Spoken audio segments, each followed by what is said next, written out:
sa iyang kaptangan, then lakaw siya natuslayo, then gasto taman sa iyang mahimo, hangtod na hurot. Unya pagkahurot, o na napubre. Unya, hudiyo gud siya, no? Unya, may tagning adto siya sa mga karnero o taba. Baboy po yung ipili. No?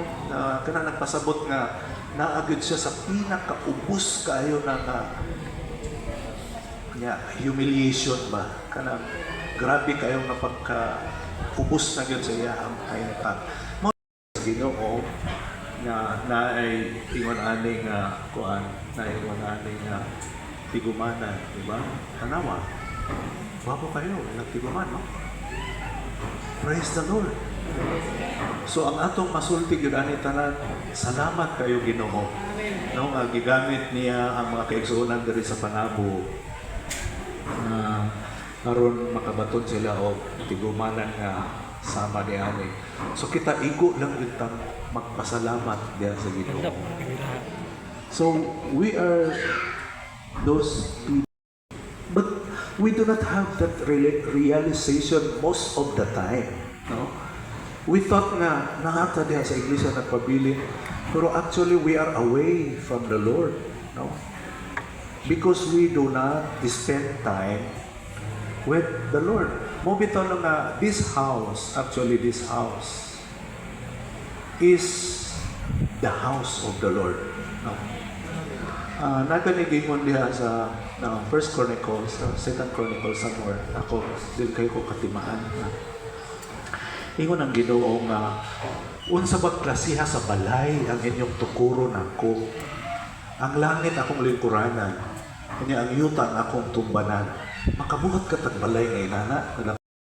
The Lord do not need a house. Because unsa nga klase ang balay atong buhaton sa iya?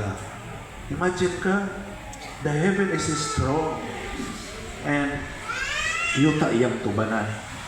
But we the people, we need the meeting hall. Kita nga mga tao nga gipuy-an sa Dios, nagkinalang balay ingon ani.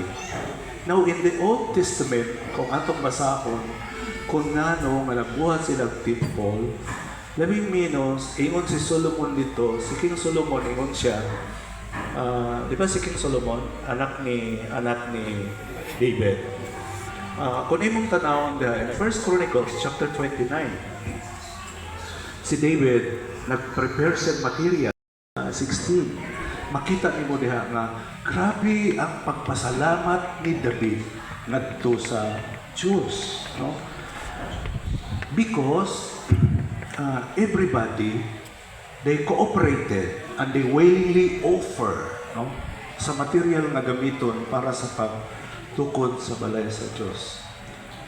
Pero kung imong tan-awon, why the people are so joyful in giving those materials for the building of the temple? Why they are so joyful? Because the first thing na nakita diha ni David is that, wow, makita ni mo mga iso, no? Okay, gusto na ko ni sa pagkailan ni David sa Diyos. Kaniya ito nagkanta tanong katong kaya dadun sa halaran. Akong kasing-kasing natandog at sabi mo, yes, Lord. Takos ka na among halaran. God is so great. Yeah? Let me read, no? In gusto lang ako ni isumpay sa i-share ni brother sa tawag si brother Obi. Do not forget, importante kayo ito i-share ka ganyan, na we are in the house of God.